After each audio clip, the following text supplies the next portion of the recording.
All right, so this is Kenny Santos out of Toronto, Canada for KennySantos.com.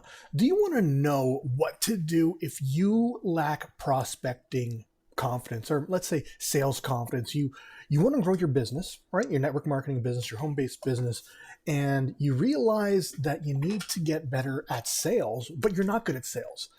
And part of the reason why you're not good at sales is because, well, you've never done it before.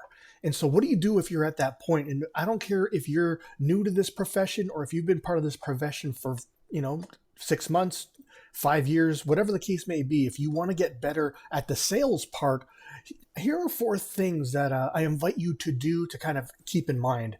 And the first thing, oh, by the way, before I get into the content, if you're getting value from my videos, my blog, you know, my audios, that sort of thing, then what I invite you to do is I invite you to like, subscribe, share, comment. It's a super easy way, and it's a simple way for you to support my blog and to do so for free. So let's get into the content. What should you keep in mind? And there's four simple things that if you keep this in mind, or if you do these things, then what will happen is you will get better, and your sales confidence will start to grow. And once you just start that little bit of momentum, it's hard to stop. Like once you get that train going, it's hard to stop a train. But for a train to get started, it takes a lot of energy and effort. I've talked about this before. I've talked about it in my momentum audio. Is that a train could be stopped in its track by like something simple. I don't know if it's still the case today, but like during the olden times, I heard that if there's like a simple coin on the track, that the train couldn't get over it. Uh, once it's stationary, just, to get going. However, once the train is going, and let's say it's going at 3/4 speed or full speed, I mean, a train, a steam engine could just go right through a wall. And so a penny on a track isn't going to stop it. So I don't even know if that's true, but it's a great analogy because it doesn't have to be true for you to understand the message. It's conceivable at least. And so the first thing to keep in mind is this, is that you don't have to be good at sales to get started. You don't have to be good at prospecting to get started. A lot of us think that they're going to start prospecting, but they're going to study sales first. They might study how to overcome objections. They might study, what's a good opening line. They'll study the book How to Win Friends and Influence People, a bunch of Zig Ziglar. I mean, if all you did was just pick one author like Zig Ziglar or any other sales trainer. Zig Ziglar, he's old school, but Grant Cardone or Gary V, and you say, well, let me learn from the masters, and then I'll start selling. You don't have to do that. You could actually start selling right away, and you could earn. There's that saying, earn while you learn. They used to say that when I first got started into the profession, earn while you learn. But you know what? While you're learning, you can start doing. It's very important to the doing part. Just like, when you're riding a bike, like you could read a book on riding a bike, but you're not going to be able to ride a bike until you get on the bike and ride it, And so there's certain things that you have that are kind of educational learning, and then there's experiential learning. Linear learning, it's like, you're reading sentences and, words turn into sentences, turn into paragraphs and pages, and you understand these concepts, very similar to school. But then there's experiential learning where you learn by doing. Riding a bike is one of them. Martial arts is another one of them. Doing art is another of them, right? And so selling is another one. You don't need to be good to get started. All you got to do is to get started. And that's number one. Number two is that if you want to get good, you should practice. And a lot of people think, well, I could practice, kind of out loud to myself or to the mirror. You could do that, right? You could also practice with a partner. If you have a partner in the business, they don't have to be your official business partner. They could be cross-line from you or downline or upline from you. And just tell them that you're probably going to call them to do a fake prospecting call, or you can get together and do some role-playing sessions, that sort of thing. And then that way you can learn new techniques off of each other. But most importantly, there's a lot of doing in that. And then you will get better just by that repetition. But practice doesn't have to be, by yourself or with a partner. They could be with live leads. And if you think and get in this mindset of every time I try, it's practice. every time I try to prospect, it's practice. I try to sell, it's practice. Then everything's practice. And so, if you go out and make that goal, I've talked about that yesterday. You make a goal of making X amount of calls per day, and let's say your number is 5. You're going to do 5 calls a day. You're working 5 days a week. That's 25 calls a day. Just by virtue of doing not 25 calls a day, 25 calls a week. If you're working 5 days a week, 5 calls a day, just by virtue of doing it over and over again, even if it's only 5 times a day, by the end of that week, you will be a better salesperson, right? Now, what would happen if you did 25 calls a day, right? That's a totally different story. 25 calls a day times 5 is 125 calls a week. The tall order for a new network marketer, but certainly it's doable. But the whole thing is that just as long as you're doing something, if you're doing 1 call a day, at least every day, you're getting a little bit better at your business. And I want you to think about it just like shooting basketball, free throws, right? If you kind of read a book on how to throw free throws and you say, let's say you had a week and on Saturday you had to throw 10 free throws, there's some weird competition and you had a week to prepare and you had to throw 10 free throws, and whoever gets the most in, they win a prize. Let's say they win $10,000, and you want to make sure you want to give yourself the best chance. So you want to get 10 in a row.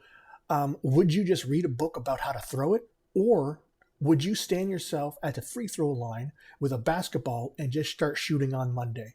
Monday, you're going to be you shoot, right? We're talking starting from scratch, right? Then on Tuesday, you're going to be a little bit better. On Wednesday, you're going to be a ton better than you were Monday. On Thursday, it's so on, right? You're just going to get better and better and better, much better than if you read a book or something, right? And so keep this in mind. You should be practicing, but you don't have to practice like to the mirror or to a prospecting or to a role play with a partner or anything like that. You could practice with real live leads. And the cool thing about practicing with real live leads is that if they say yes, then you actually make money. Right? That'll never happen if you're practicing with a mirror. That'll never happen if you're practicing with a partner. All right. So number 1 is what? You don't have to be good to be started. Right. Number 2 is if you want to get good, you got to practice. Number 3 is learn from others and watch if you can. And this is important. It's kind of like, when you're role playing with a partner, one time they're the prospect and you're the salesman, and then you switch it around, but it's totally different. And that totally works well. But what I'm talking about here is that if you are able to kind of do a setup for your upline, and I don't know what kind of relationship you have with your upline, maybe you don't have one, right? Maybe you have one that went AWOL, or maybe you have one that you're working closely with. Is there a way to do a setup? Do the main introductions to it, and then kind of set your upline loose on them, and then watch them sell and learn from them and take notes. And what's kind of cool is that I remember I used to do this technique, right? And do this on I used to do it on 3-way calls. And I remember I had some 3-way calls set up for my upline and my prospect. And I'm not going to tell you how I set it up, but basically I do an introduction and then I say, hey, you know what? One of my uplines at the time, his name was Desmond. And I said, Desmond, I made the introductions. And then I just I pressed mute, right? Because I wanted to listen and learn, and I was taking notes. And Desmond was doing his thing. They were going back and forth. It was pretty cool. And what's interesting is that as he was conversing and answering my prospects' questions and all that stuff, they asked me a question. And I couldn't answer right away because I was on mute. I had forgotten I was on mute, and I tried to answer, and they say, hey, Kenny, we can't hear you. And then I went off mute, and I said, I apologize for being on mute. And Desmond stopped everything right there. And he says, you see how simple this business is? I said, Kenny is the one that's going to make the most money here, and he is on mute. Can you do the business? And what's cool about that is that I was there, to learn. But in that process of learning, I made money because that individual ended up joining, that prospect ended up joining. And so watch if you can and do some, take notes during 3-way calls or, if it's in person, that sort of thing. But learn from others, right? That's number 3. And number 4 is, and now this is easy to do in this day and age. Way back when it was harder to do, but record and evaluate. Basically, record your prospecting calls. right? There are a lot of apps that'll just do it. I mean, I think it's every or almost every call that it's on my phone is recorded. All right. And so I have to go back and erase them. Otherwise, I'll just fill my phone up with messages. But if I had that functionality on my phone when I was first started this profession, man, it'd be a lot better because I could listen to myself prospect. And just in listening, you're going to be able to pick up on where things kind of went south, or you can pick up on how you, if and when you sound confident, or how you could have sounded more confident. You could just evaluate yourself. So it's important to record and evaluate. And what's really nice is that if you could take those recordings, bring them to someone else, maybe your upline or a mentor or something, and have them critique it for you, and they can give you some pointers. And so if you lack selling confidence, remember, do these 4 things. Or remember this. Remember, 1, you don't need to be good to get started. Just get started. Number 2, if you want to get good, you should practice. And I think the best kind of practice is with live leads. Number 3, watch others and learn from them if you can. And number 4 is record yourself and evaluate. If you can do those 4 things, all right, you're going to make some big changes in your profession. You're going to make some big changes in your business. And it could happen in a very short period of time. As a matter of fact, if all you did was number 1, and remember that you don't have to be good to get started. If you just got started, and just by virtue of doing it over and over again, you already complete number 2. If you want to get good, you should practice. You set yourself that goal. I'm going to call 1 person a day this week. I'm going to call 5 people a day this week. You will get better as the week progresses, and then next week you'll be even better. And the week after that, you'll be even better. And all of a sudden, you come from a place from a lack of selling confidence to an abundance of selling confidence. And I'm not saying you're walking in with this posture and this attitude, but you feel comfortable doing so. And when you're in that spot, you have a lot more fun. And if you're having a lot more fun, you do it more often. If you do it more often, you get better results. And if you get better results, you're happier and you're having even more fun. So you'd even know it more often. It just kind of cycles around. If you do it the other way, you're lacking confidence, man, you hardly work the business and you don't get the results that you feel like you deserve. And then you work even less, and then you get even less results, and it goes backwards. So you want this ball moving forward.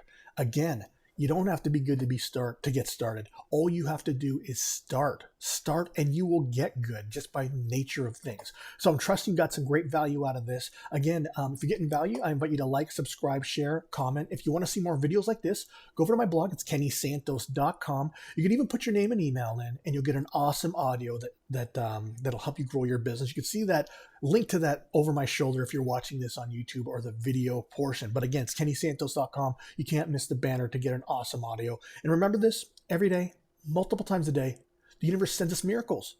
We only got to do 2 things about that. We got to recognize those miracles. And then, of course, my favorite part, we got to accept those miracles.